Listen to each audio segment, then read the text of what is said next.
Ok.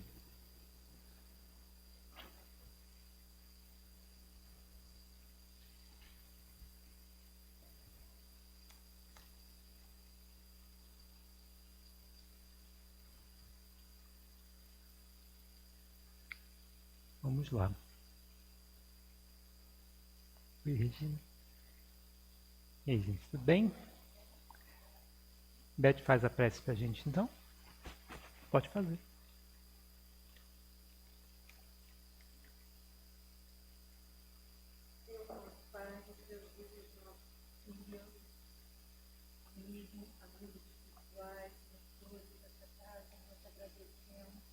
Pela oportunidade de mais um dia que possamos conseguir compreender o que o Pai nos deu ensinado e essas necessidades possamos colocar em nossas vidas, possamos exemplificar a família próxima. Assim seja. Graças a Deus. Que assim seja. Então finalizamos, né, o terceiro capítulo, para iniciarmos o capítulo 4. No capítulo anterior a gente falou dos 30 itens, né, relacionados aos sintomas e sinais que ele trata. E falamos principalmente da questão da gratidão, e o que eu acho que fica muito forte nesse finalzinho dos itens é a parte do esquecimento. Tem um item aqui que fala disso. O da página 42. O esquecimento permanente dos aspectos gratificantes acontecidos em seu passado, onde tudo que acontece em torno da pessoa é num tom obrigatório. A pessoa tinha a obrigação para fazer isso comigo. A pessoa tinha a obrigação, o dever, né? O dever familiar, o dever de mãe, de pai, de irmão, de vizinho, de amigo. A gente não percebe isso como um tom de gratidão, mas algo que é obrigatório, nem da parte da família, mas da parte da própria vida, né? É meio assim, você fez mais do que seu dever. E o plus que eu queria? Então a pessoa chega nesse nível de achar que tudo vem a nós. A gente trata isso como umbigocentrismo, né? O mundo gira em torno do umbigo da criatura e somente ela pertence. Por que eu estou trazendo esse assunto de novo? Porque no item 4 a gente vai falar um pouco sobre o ego, né? E como é o funcionamento desse ego. Aqui o capítulo começa assim: a dinâmica psicoespiritual do desenvolvimento da ansiedade. A ansiedade tem causas espirituais muito profundas que surgem do afastamento do ser essencial, que somos devido aos fatores que nós estudamos no capítulo 1, processo no qual nos distanciamos do verdadeiro sentido da vida.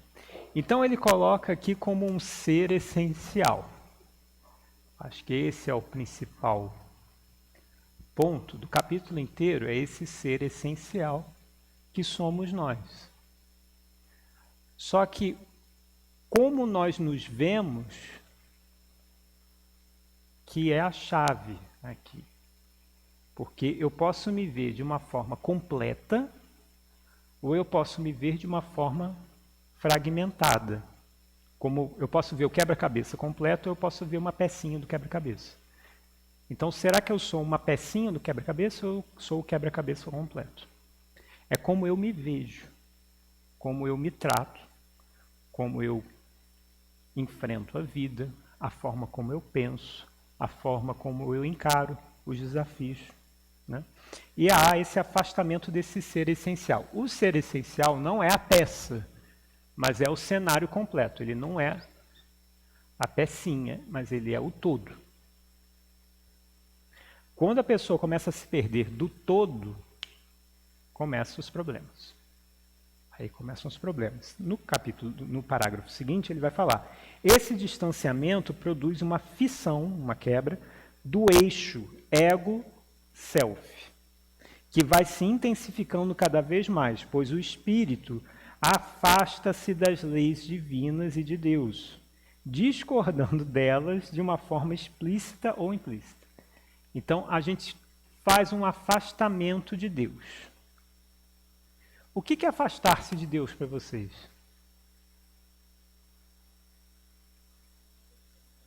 Pergunte.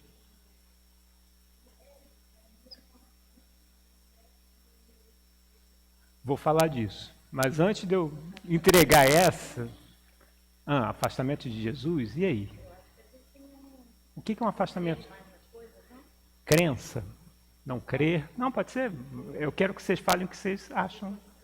Não crer. Não ver saída. O que seria esse afastamento das leis de Deus? Como a gente cai nessa?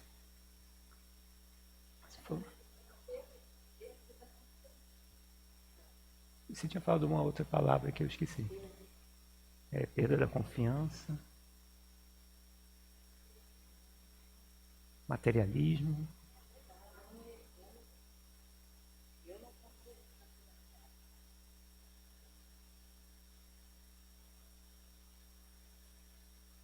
Uma desconexão.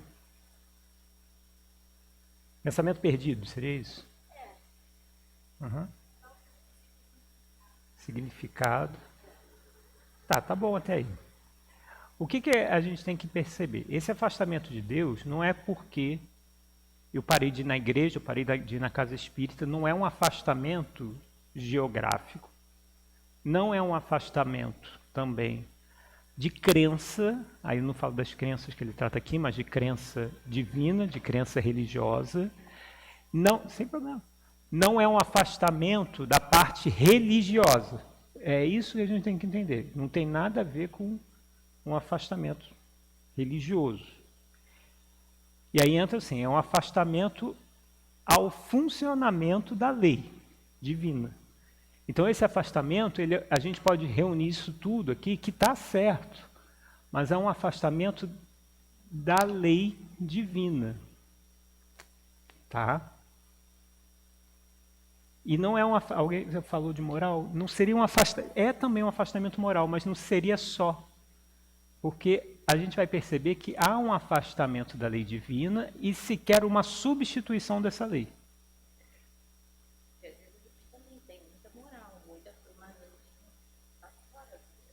Sim. Mas aí o que eu queria que vocês pensassem aqui? Na lei divina, não somente no aspecto, a gente pode começar por onde? Livro dos Espíritos. Tem uma parte ali, um capítulo 3º, que vai falar das leis. Lei do progresso, lei de destruição, lei de amor, justiça e caridade, lei do trabalho e entre outras tantas leis que Kardec vai elencar ali. Faz parte desse agrupamento de leis divinas? São os únicos? Não são os únicos. Porque se a gente pegar leis físicas, lei da gravidade, por exemplo, está dentro desse conjunto. Vamos supor que eu amanhã acorde muito irritado com a lei da gravidade. E eu quero me contrapor a ela. Eu não vou sofrer com isso? Vou.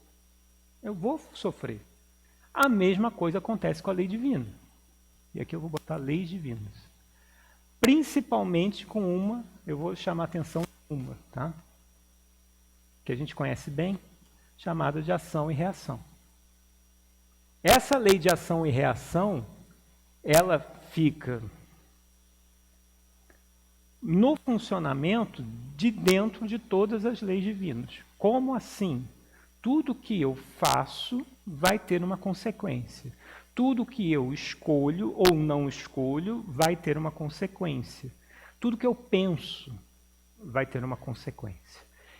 E assim a gente tem essa fissão. Por quê? Eu começo a não gostar disso aqui.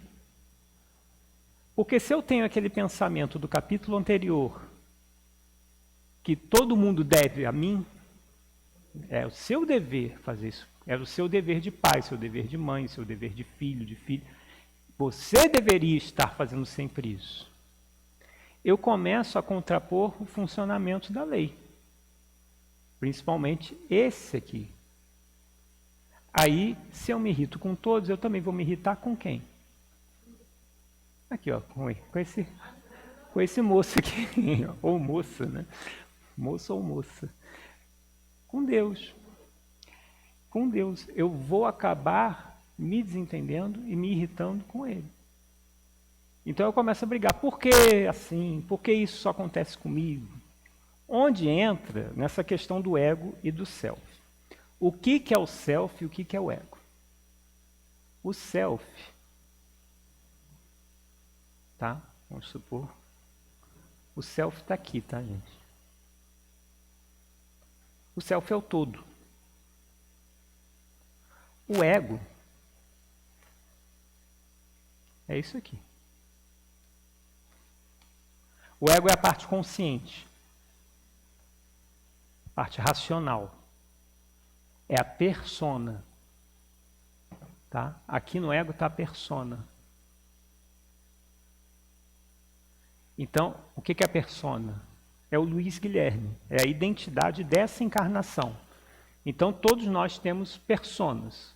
Então, com quem você olha, bate, olha no espelho e vê, esse é fulano de tal. Você está conversando com o ego. O problema é que o ego quer tomar conta do self. Por isso que a gente fala do ego inflado. O ego vai inflar. Por quê? Ele quer tomar conta do todo. Ele crê que só isso aqui existe. Só ele existe. Nada mais além dele vai existir. Tá certo? Essa persona seria até um pouquinho maior que o próprio ego nas representações psicanalíticas, né? A gente teria isso daqui, na verdade. Deixa eu redesenhar essa parte aqui, que vai ter mais coisa aqui entrando, que não é só isso. Então a gente tem, vamos supor aqui é o ego e aqui é a persona. E aí eu tenho também a divisão aqui, eu tenho aqui a minha parte consciente. Vamos falar.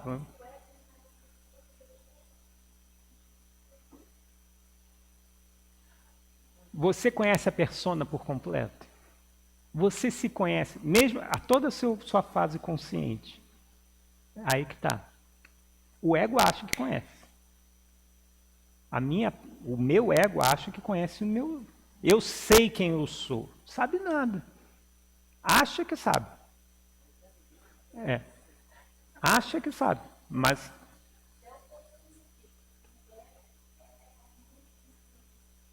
atual. Isso, é a parte consciente hoje, racional, a que tem noção do que você é a sua identidade perfeito. Mas mesmo nós, dentro dessa pequena camada, eu não conheço o meu eu egóico todo. Eu não vejo o meu ego todo. Eu acho que eu vejo. Quem vê? Uns espíritos superiores sabem quem eu sou. Se eu pegar um Jesus Cristo me olhando, ele vai ter noção completa. Quando ele olhava para Judas e chamava Judas de amigo, amigo, aqui vieste. O que ele está mostrando? Ele já conhece tudo isso, mais isso tudo aqui. Ele sabe do que Judas é capaz e do potencial espiritual que ele tem, de se tornar, séculos depois, uma Joana d'Arc, através das reencarnações. Entendeu?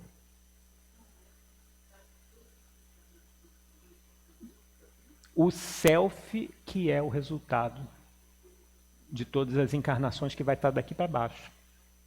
Tá? Isso. O ego faz parte do espírito. O self seria o espírito completo. Isso. Tá? O ego está contido no espírito. O ego está contido no espírito. É o famoso está contido, contém. Né? Aqui a gente tem um inconsciente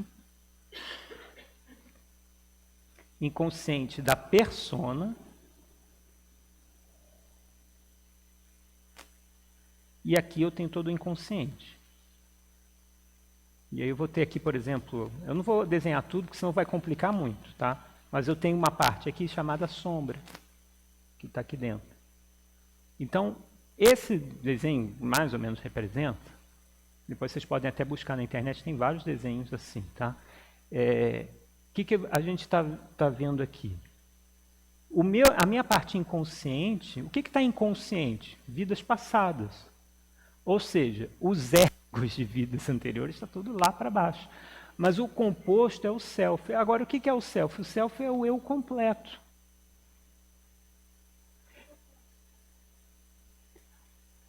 Aqui tem uma camada de inconsciente dessa persona aqui. Tá? Porque existe uma parte nossa inconsciente dessa identidade aqui. Aí é o total, aí é o inconsciente do... exatamente, é o inconsciente do ser. Então, por exemplo, as minhas vidas passadas, todos estão registrados daqui para baixo. Tá? O que está acontecendo aqui, então? O que ele está falando? Está havendo uma fissão, uma quebra desse cara com o todo. E aí começam os problemas. Por isso que aí eu começo a quebrar isso daqui. Por quê? Às vezes eu estou passando por um processo de reação da vida e das minhas escolhas que estão lá no self, mas eu não estou aceitando porque eu me vejo como uma pessoa muito bondosa nessa encarnação. E aí eu não aceito. E aí eu já estou... Por que eu estou passando por isso? Eu não mereço passar por isso. Eu estou fazendo tudo conforme o figurino manda. Eu sou um cidadão dentro da lei.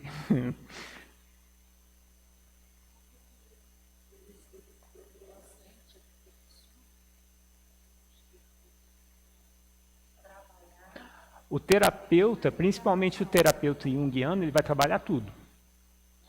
Vai trabalhar tudo. Ele consegue trabalhar melhor a princípio aqui. Isso. Isso. Exatamente. Lembra das crenças que a gente tem também? Está tudo registrado por aqui. Tá? Lembra do caso da Maria, lá da vida passada da Maria. Isso. Com isso tudo aí. Uhum. E mais um pouco, tem muitas bolinhas a mais, eu não estou botando para não confundir. Tá? Porque tem a parte da sombra, tem a parte, a parte de passados. Diga.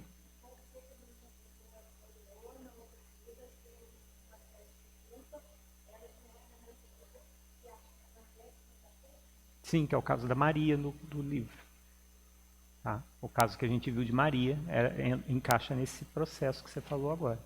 Então, o que ele falou ali? Esse distanciamento produz uma fissão do eixo ego, que é bem pequenininho, mas ele se acha muito grande, e self. Self, nós somos. O que a gente tem que estar tratando é o todo.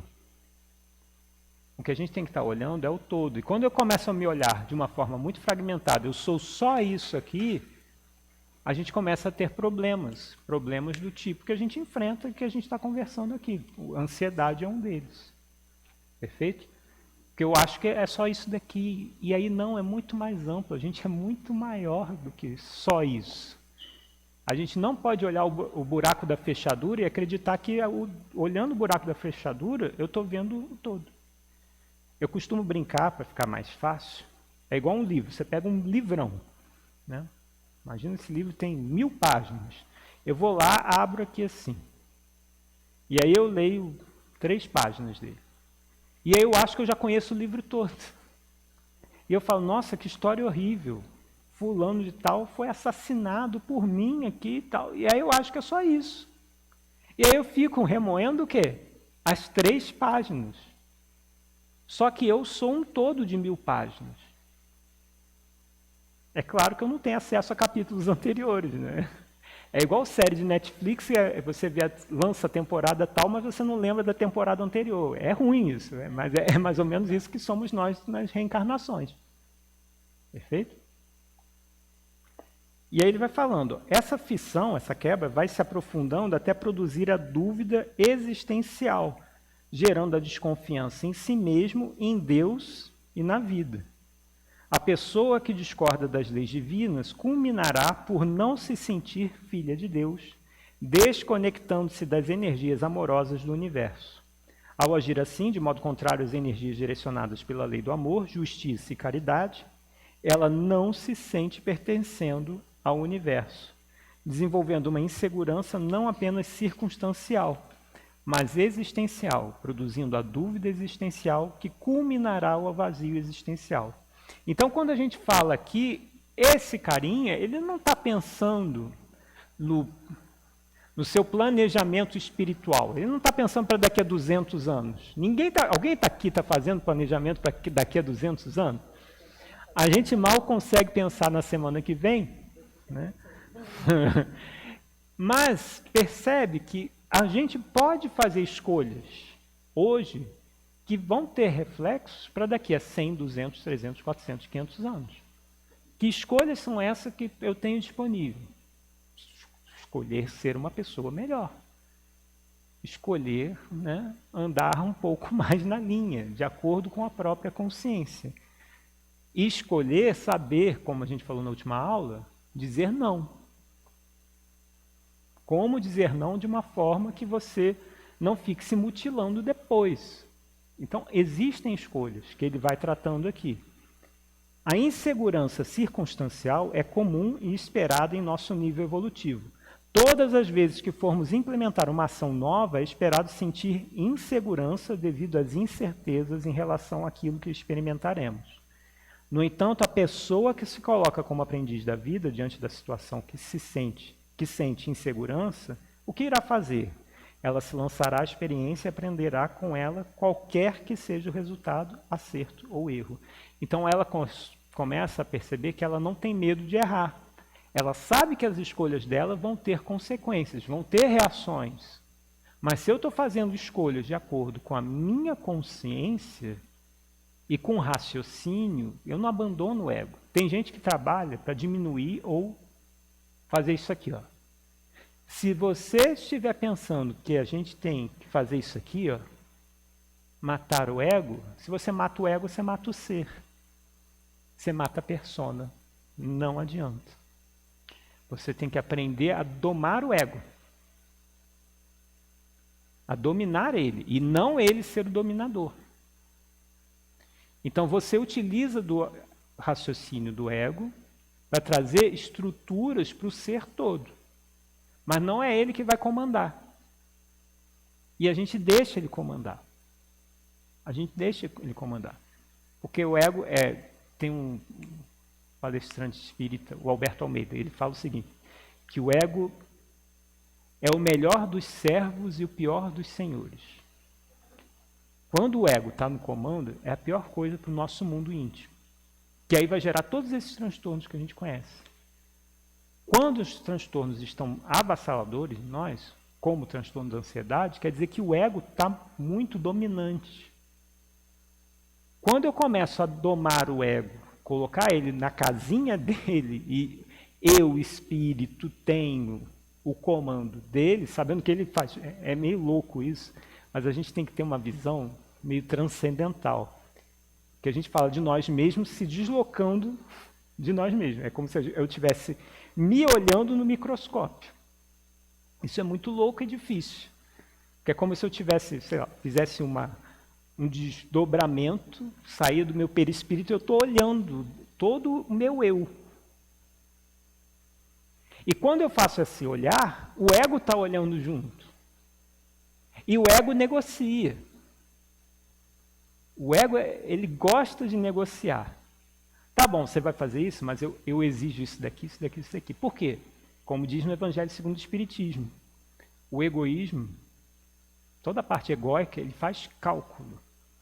Ah, se eu for lá ajudar nessa situação, eu vou ganhar um tempo ali e tal, eu vou evitar de estar com essa pessoa aqui em casa. Começa a fazer cálculo.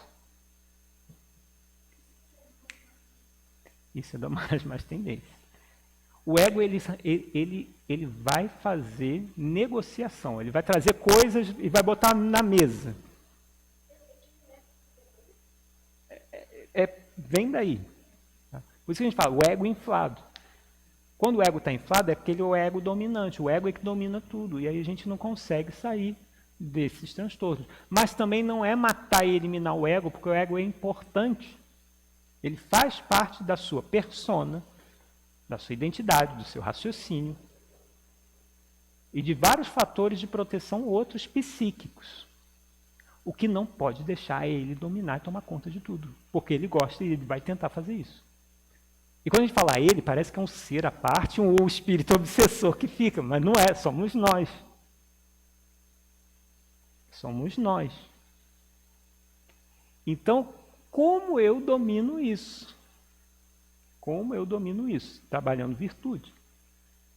Quando eu começo a trabalhar minhas virtudes, eu começo a vencer o ego.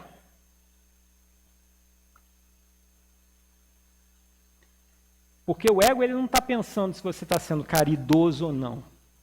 O ego não pensa nisso. Não. O ego vai pensar o quanto que ele ganha sendo caridoso. É frio calculista, exatamente isso. Ele é frio calculista. Só que a gente sabe que nós não somos só o ego. O que o Alírio está falando aqui? Quando o ego é o gigante e parece que é só ele, eu vou ser assim na vida toda. E com tudo e com todos. Não só para comigo mesmo, mas para com os outros. E eu acho que eu estou abalando. Eu estou vendo sempre o meu lado, sempre o meu lado. Porque a negociação é sempre... Pode não ter consciência disso. Por isso que ele fala que é de forma explícita e implícita. A pessoa pode ter noção de que está fazendo isso e de que ela é assim mesmo e ela se reconhece. E aí entra na síndrome de Gabriela, eu nasci assim, vou viver assim, vou morrer assim. Ou ela resolve lutar com isso, eu não digo contra, porque não é um movimento de matar o ego, é domesticar o ego. Quando Kardec fala em domar as más inclinações, ele está falando em domar esse cara aqui. Ele está falando em domar isso. Então, como eu vou domar isso? Já na insegurança existencial, a pessoa, em vez de trabalhar a sua insegurança circunstancial por meio do sentimento de aprendiz, devido à desconfiança em Deus e na vida, e a exigir-se não errar, vai intensificando o movimento egóico de dúvida de si mesma, da vida e de Deus, produzindo grande estado de ansiedade como consequência. Ela experimenta a dúvida existencial e, não se sentindo filha de Deus, não se sentindo nutrida pela vida, não encontra o propósito existencial gerador da esperança e do estímulo para evoluir e se aprimorar enquanto ser, superando todas as experiências e desafios da vida, transformando-as em experiência e aprendizado. Importante aqui agora esses dois próximos, tá? A dúvida é uma manifestação decorrente de dois movimentos: ignorância de si mesmo, isto é, ignorância de ser um espírito imortal, self, filho de Deus, aprendiz da vida, e ignorância das leis universais da vida. A gente já vai falar dessa parte. A dúvida existencial é uma dúvida muito profunda que vai minando o ser intimamente. Não há como desenvolver serenidade dessa maneira. O resultado é um estado cada vez mais profundo de ansiedade em relação à própria vida, em relação ao funcionamento do universo, funcionamento de como o mundo se organiza. Aí eu queria puxar aqui, para a gente avaliar, uma figura que está na página 48, que fala da desconfiança em Deus. Há uma desconfiança em Deus. E aí ele divide em dois quadros. A explícita, que a gente já estava falando, a explícita e a implícita. E o que cada uma faz? A explícita. A pessoa não crê em Deus, dizendo-se ateia, negando a sua existência. Então ela é explícita. Ela tem... Não, eu não creio em Deus, não sou uma pessoa ateia e não sigo. Implícita, aí que mora o diabo. A pessoa diz que crê em Deus, mas não raciocina, nem reflete, nem sente o significado de suas leis em sua vida. mantendo-se em um estado de superficialidade. Muitos de nós estamos nesse ponto. Não, eu venho na casa espírita, eu faço oração, eu faço estudo, eu ouço palestra, eu tomo passe. Você fisicamente. Mas é você ou você? Qual parte? Porque às vezes o ego pode vir à casa espírita, pode vir toda semana à casa espírita, o ego pode fazer isso. Mas como uma forma de negociação com quem? Com a própria consciência. Não. Eu não sei o que tem depois de eu desencarnar. Então é melhor eu manter uma garantia. Né? Como é que eu vou manter a garantia? Então eu vou lá na casa espírita, eu tomo passe, tal, faço uma campanha do quilo ou outra, e está tudo bem. Se eu desencarnar, eu tenho minha carta de alforria. E entrou um gato. É. Então, esse implícito é um grande problema para nós. Olha lá. Você veio para... Bonitinho. Olha o ego. Botar o nome dele de ego. Foi tomar o passe, exato. Percebe? Então eu começo a negociar, a barganhar com Deus. Esse fim de semana eu fiz, né? Eu fui lá no Oswaldo Cruz. Então tá tudo bem, essa parte está quite. E aí eu não faço de uma forma real, profunda, espiritual, em que eu sinta, eu estou fazendo por barganha, porque disseram que eu tinha que ter uma religião. Entendeu? Então, eu estou, de fato, vivendo a minha espiritualidade ou eu estou barganhando com a minha consciência para qualquer coisa estar bem? Se eu desencarnar amanhã e tudo bem. Existem casos, em determinado estado de sociedade, pessoas se abandonam completamente. Sim. Né? Se entrega. Uhum.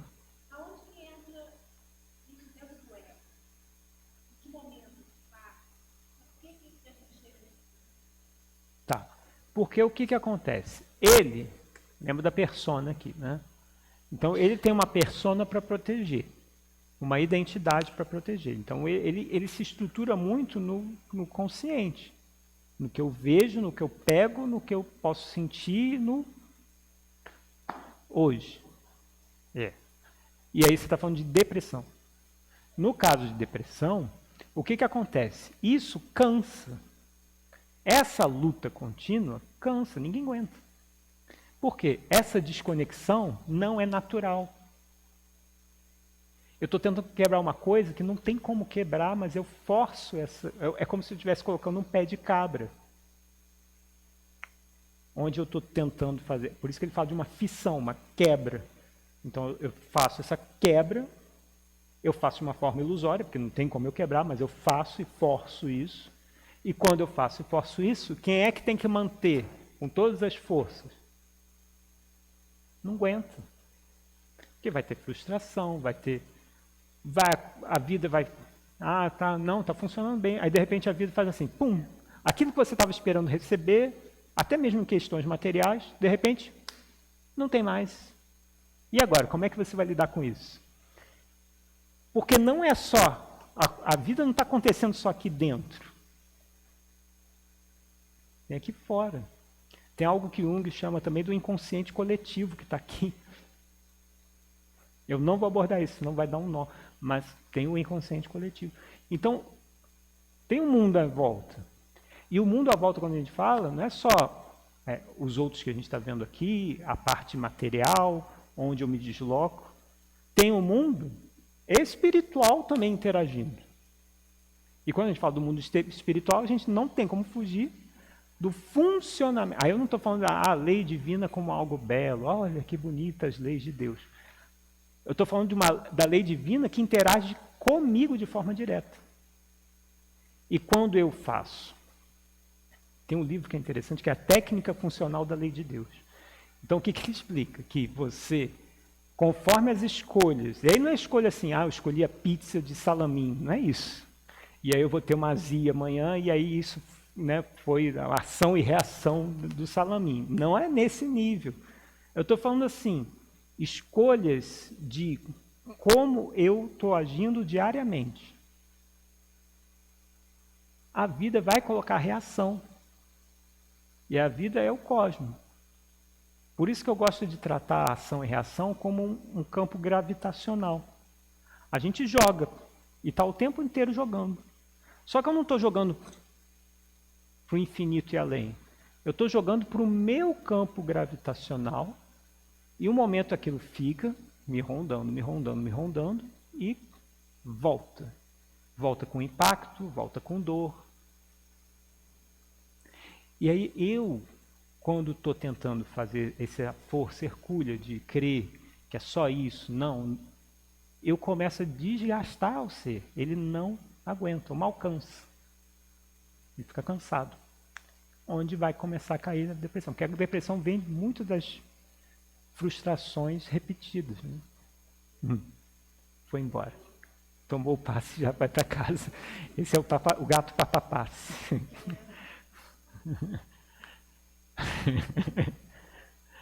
Então, ele é um esforço muito grande para ele e ele vai vivendo essas frustrações atrás de frustrações e cai nessa situação.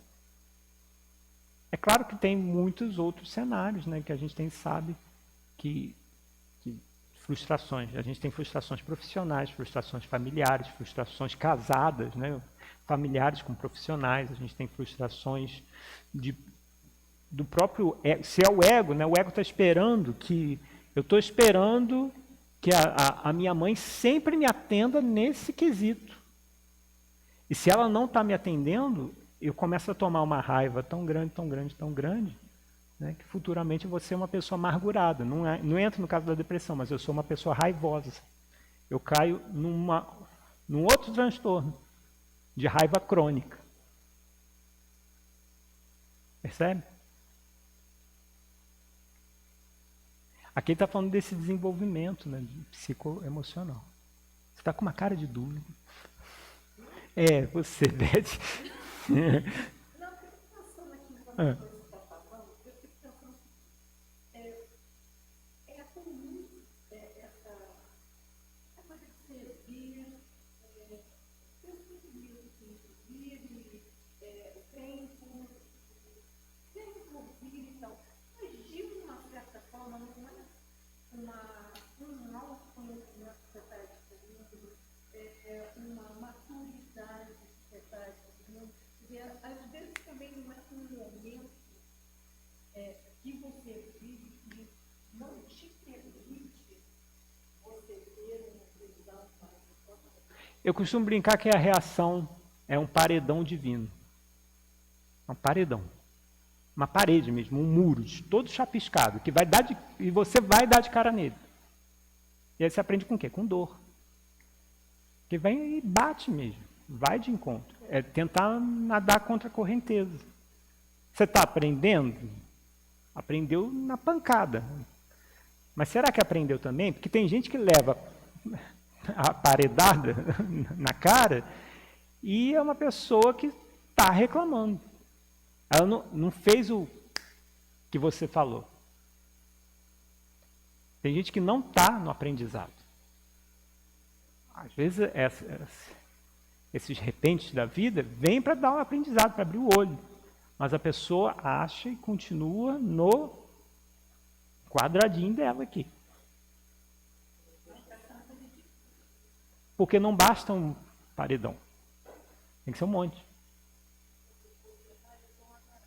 Isso, vai começar a pensar isso. E aí cai no que ela falou. Tudo nada dá certo. Tal. Aí daqui a pouco a pessoa... Aí, por exemplo, a pessoa está pensando em suicídio. Por quê? Porque ela não está tendo a visão e possibilidade, gente. Porque isso daqui é um campo de possibilidade imenso. Você pode pensar o que quiser, você pode mudar rumo, rota. Você pode. Só que a gente tem medo. Aí a gente não faz. Por quê? Não, é melhor assim, porque pelo menos essas pancadas eu conheço. Se eu for para lá, qual tipo de pancada que vai ser? Essa eu já é melhor esse tipo de safanão da vida. Na página 47, né, fala um pouco da discordância das leis divinas e da dúvida ainda. E aí no parágrafo 3º fala assim: a pureza de propósitos é o esforço que fazemos para que as nossas crenças, as crenças que a gente vem tanto falando, limitadoras, sejam gradualmente transformadas em crenças proativas e sentimentos nobres, superando o auto-engano. Quando a pessoa cultua o auto-engano, diz assim: eu quero, olha a forma implícita, eu quero muito mudar, mas não consigo, não sou capaz, é muito difícil.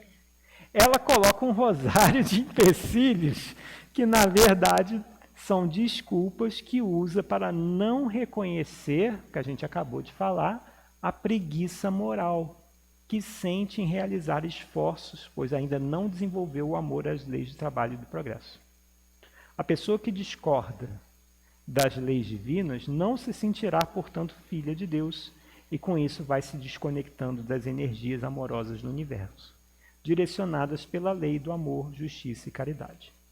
Ao agir assim na contramão desse fluxo, não se sentirá também pertencendo ao universo. Eis o cenário para a eclosão da insegurança existencial. Então a pessoa começa a se sentir insegura, porque ela se crê solitária no mundo e acha que ninguém olha por ela.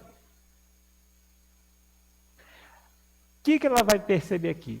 Essa lei de ação e reação, ela é como se fosse um mecanismo de alavancas que a gente tem.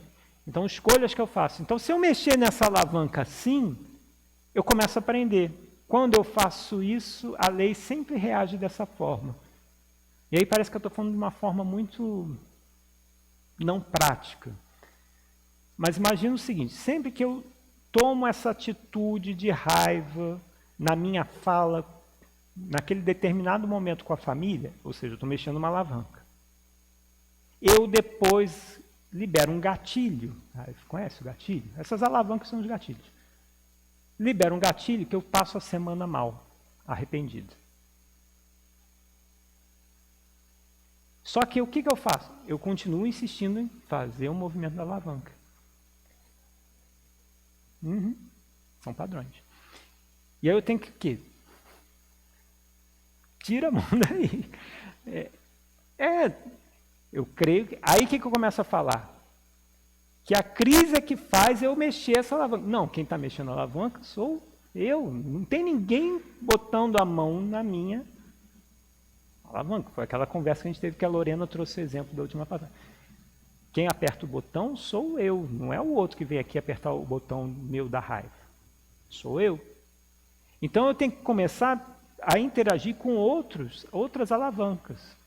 Jesus, ele é muito claro, e tem muita gente que acha que dar a outra face é apanhar do outro lado da cara.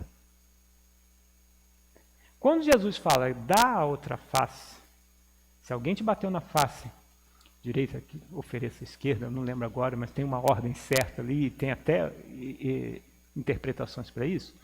Mas quando você dá uma face para batem na tua face, você oferece a outra, o que ele está pedindo é: ofereça uma resposta num padrão vibratório diferente. Isso que é dar outra face. Não é bater do outro lado, é você dar uma resposta que a pessoa não está esperando. Então, às vezes, a pessoa vem com uma raiva, com uma voz, e de repente você fala em tom tranquilo, sereno, você dá a outra face. Então, você deu uma resposta que a pessoa não está aguardando. Aí a pessoa se desarma, não sabe como interagir. Por quê? Ela está acostumada a sempre mexer naquela... Porque também é padrão dela, ela também tem o ego dela. O padrão dela é esse, de luta. Você não ofereceu luta. Aí ela ficou sem saber o que fazer. Aí a pessoa sai meio tonta da situação. Por quê? Você deu a outra face. Você deu um tom vibratório a qual ela não está acostumada a lidar. Aí eu começo a sair disso aqui. Só que o ego, Tem aquela pergunta que o De Luca faz para si mesmo. Você prefere ser feliz ou ter razão?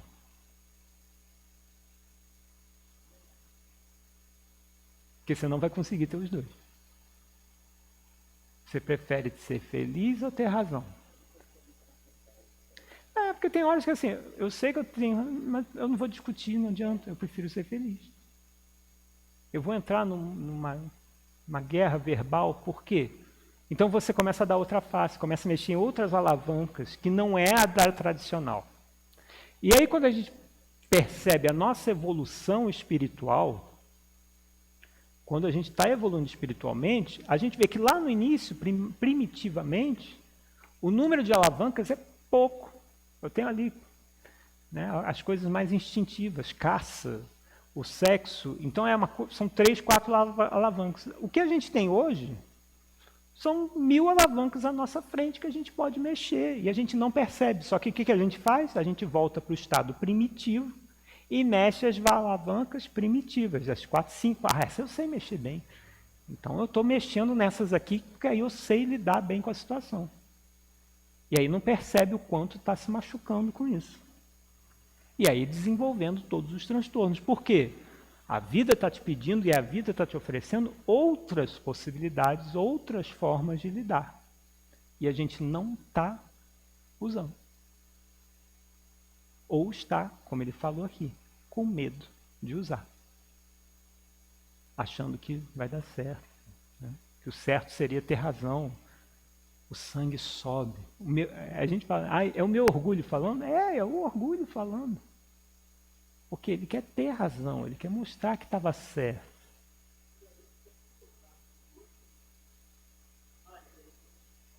Isso, exatamente. Você quer ter uma noção? Todo mundo aqui já participou de reunião de condomínio?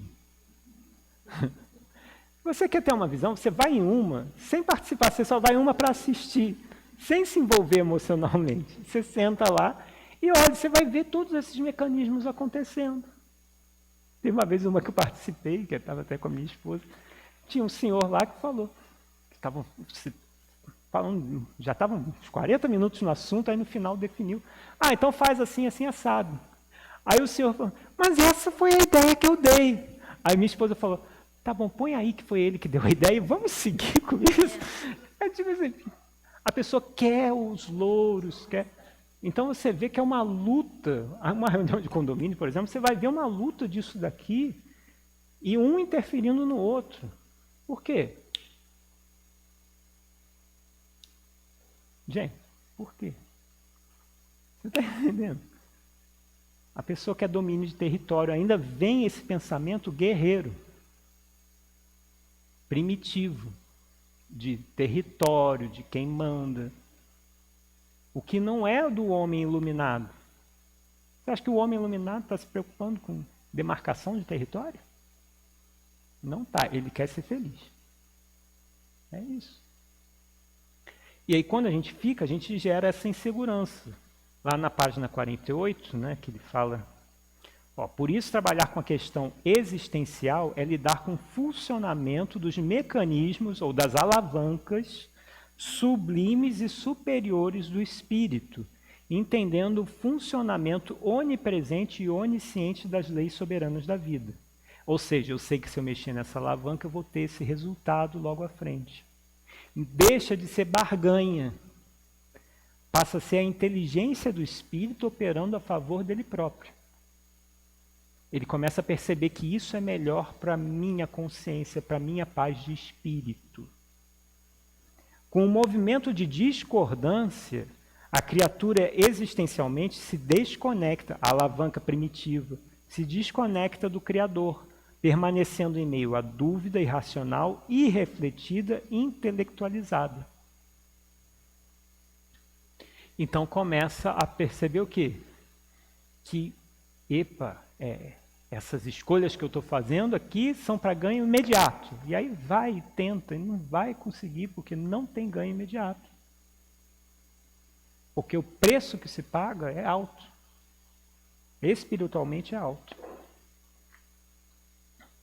Por que nutrimos a desconfiança em Deus? Por que cultuamos a rebeldia e o orgulho e fugimos de compreender e aceitar que Deus criou o universo com leis perfeitas e sábias, como as leis de amor, justiça e caridade, de liberdade, de causa e efeito, que é a ação e reação, que não poderemos jamais derrogar? Negamos justamente as leis que somos convidados a amar e a cumprir a fim de nos sentirmos seguros. Por mais que você tente fazer os mesmos movimentos, os resultados vão ser os mesmos, com ou sem tempero. Com ou sem tempero, vão ser os mesmos resultados. Não adianta crer que dessa vez vai funcionar e fazer as mesmas coisas que fez na semana anterior. Não vai. A gente só vai se aprofundar no erro. E aí fala da figura 2, né? Observamos a figura 2 que expõe os dois tipos de não confiança em Deus. E a gente já tratou disso, né? Da forma explícita e implícita. E aí a maioria de nós está naquela forma da esquerda do quadro aqui, né? Na forma implícita, onde eu barganho com Deus. Eu fiz lá a campanha do quilo, hein? Registrou aí no seu caderninho? Quando desencarnar, eu quero ver. Que eu não quero ir para o umbral, não. Eu não quero... O caderninho já está 30 matérias. Né? Então, anota aí. Gente, não é assim. A questão é, esse movimento te liberta? Esse movimento, ele te traz... Ai, que coisa boa, eu fiz uma escolha mais acertada. Porque, lá na página 49, no meio ali, né? Essas pessoas, enquanto as questões atinentes às suas vidas e aos seus entes queridos estão acontecendo de forma agradável, permanecem muito bem acreditando em Deus e nas teses espirituais. Quando lhes surgem as experiências, desafios, a que todos somos convidados a viver, tremem nas bases. Por que isso lhes ocorre? Porque houve apenas o exercício do raciocínio superficial sobre Deus e sobre as questões espirituais, sem reflexão acerca desse conhecimento em suas vidas, de modo a sentirem no coração. Então não adianta a gente vir para os estudos, para as palestras, entender tudo o que acontece no plano espiritual. Entender intelectualmente. Porque na hora de passar por aquilo, vai, como ele coloca, tremer na base. Porque eu alimentei o meu conhecimento técnico. Funciona assim, lá. Ficou no lá, mas não ficou no acá. Entendeu? Tem que trazer para dentro. Enquanto eu não trouxer isso tudo para o coração, tirar daqui e jogar para cá, ainda vamos ter dificuldades. Mas como é que eu faço isso? Pouco a pouco. Não adianta, não é da noite para o dia, é aos poucos, é vivendo, é tendo o cotidiano, se esforçando, lendo dali, estudando daqui. O estudo teórico ajuda muito, tira a gente de uma grande parte desse peso, mas aí vem a execução. Agora executar isso. Aí vai no dia a dia. É enfrentamento. É difícil, gente, não é assim. Conhecer a doutrina espírita, estou livre, ou conhecer uma religião, ou né, uma forma de pensar, estou livre. Não adianta, não é assim. Perfeito, gente? Então ele começa aqui a colocar alguns passos na página 50.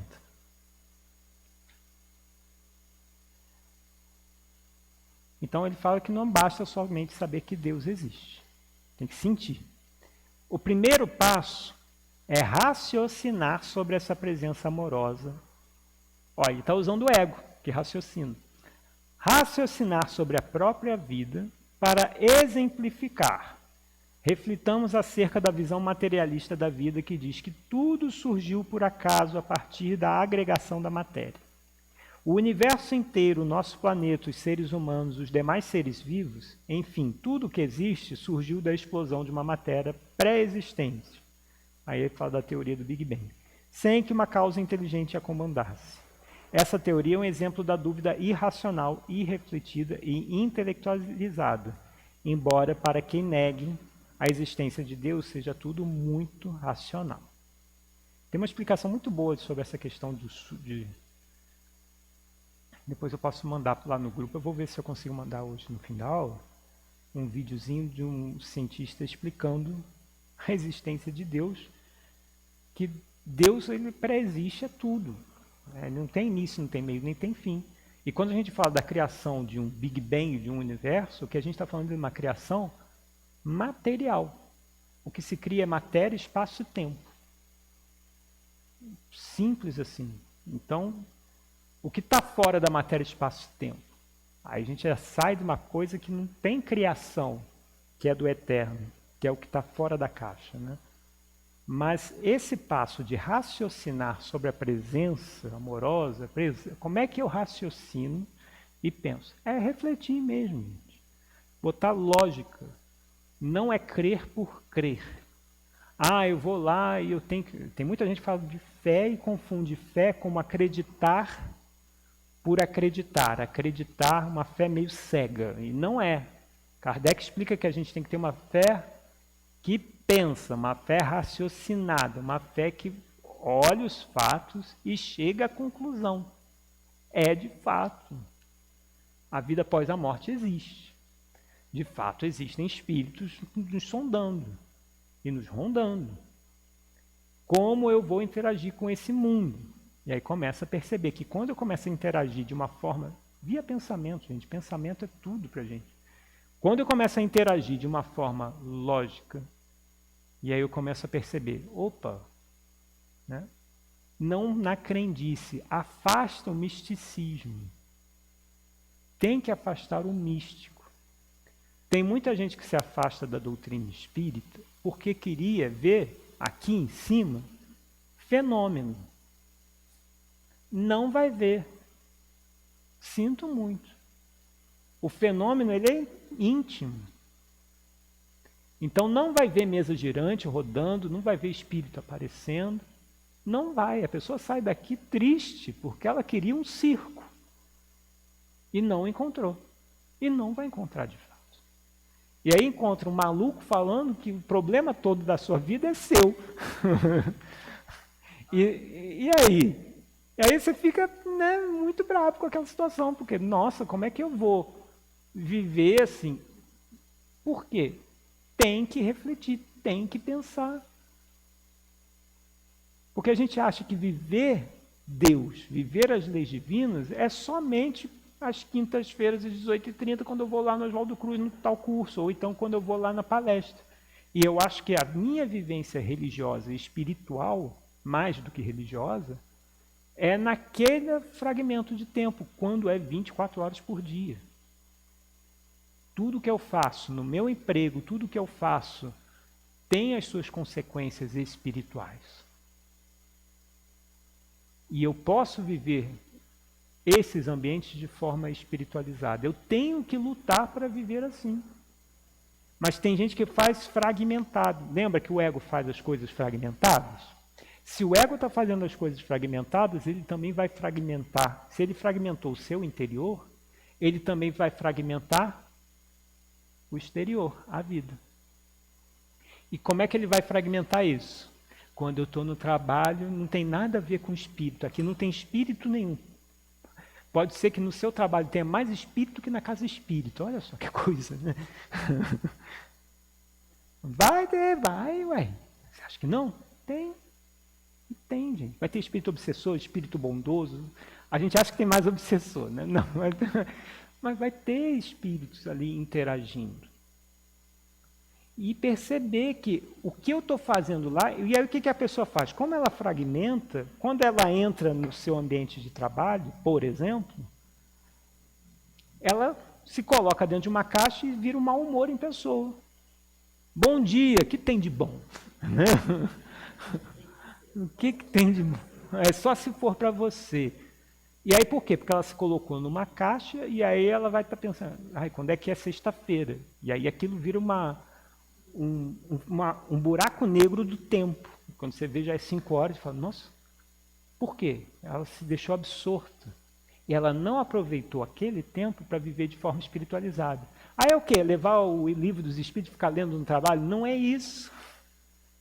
É o que você está aprendendo, por exemplo, numa convivência da casa espírita, utilizar lá. Ser uma pessoa agradável, pelo menos. Já é um bom passo. Ser uma pessoa que, estando ali naquele ambiente, Eu posso ser uma pessoa que os outros tenham prazer de estar. Não é melhor viver assim? Você pode escolher viver assim, é só mudar.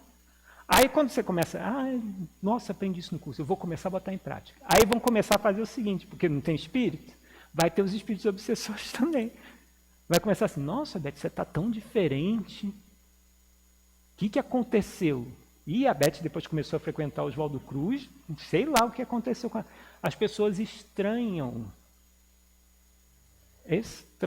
vão tentar te provar, vão tentar te provar, fazer provações com você. E daqui a pouco vai ser um ambiente agradável. E aí eu começo a viver a minha espiritualidade não somente às quintas-feiras à noite, mas eu também começo a viver a minha espiritualidade no meu ambiente de trabalho, que é insuportável e vai deixar de ser insuportável. É insuportável porque às vezes eu permito ser. É claro que a gente vai ter pessoas, locais e situações que são o quê? A gente vai ter assédios morais, tudo bem, eu não estou falando nesse nível, mas às vezes a gente se deixa contaminar. E se eu tenho a possibilidade de não me deixar contaminar, assim a gente vence esse ambiente.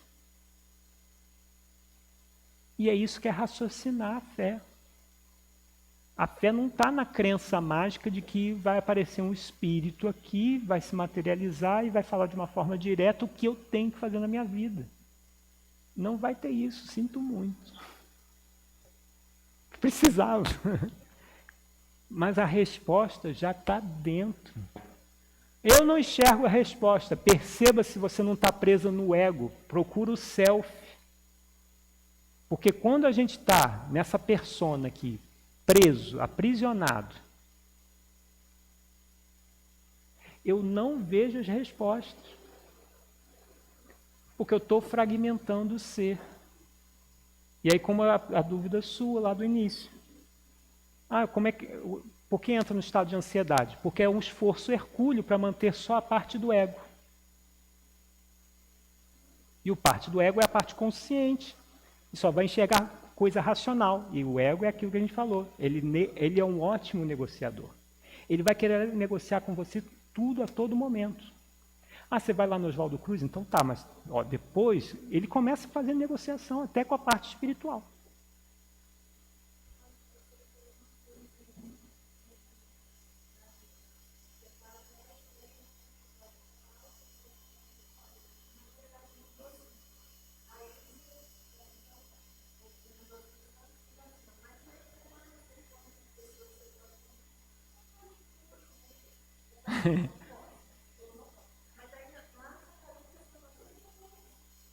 É negociação, é barganha.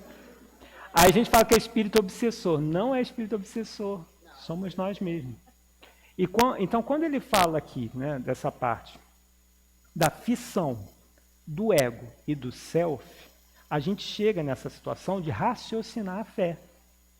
A fé raciocinada é ótima, mas eu tenho que integrar o ser. Eu não sou só o ego, e não adianta, eu aprendi que eu não sou só o ego, eu sou um ser muito mais completo. Eu vou pegar o ego e vou jogar fora. Não vai. Aí que a pessoa quer trucidar, sufocar o ego. Não vai conseguir. É pior ainda, porque você vai estar fazendo a mesma coisa. Vai estar fazendo a mesma coisa que estava fazendo antes. É dominar e domar o ego. Domar as más inclinações.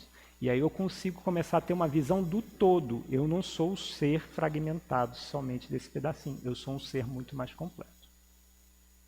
Perfeito? Então, na semana que vem, a gente segue daqui da página 50. Isso, página 50, onde a gente falou sobre esse raciocínio. A gente pode seguir ali do primeiro passo, e depois a gente vai seguindo os passos sequentes, tá? Legal. Então, vamos fazer uma prece com pressa.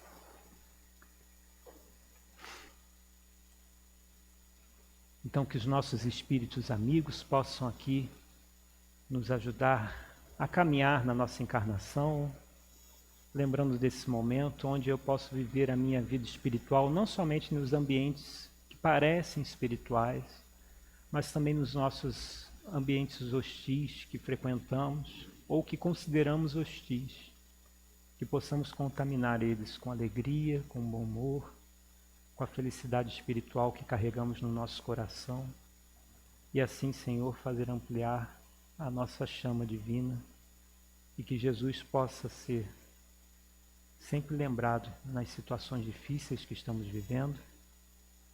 E Ele que foi crucificado de forma injusta, perceberemos assim que também nós estamos, de certa forma, carregando nossas pequenas cruzes. E assim, Senhor, que possamos fazer um processo de libertação sereno, tranquilo, mas principalmente de adequação do nosso ser e percepção de quem realmente somos. Que assim seja.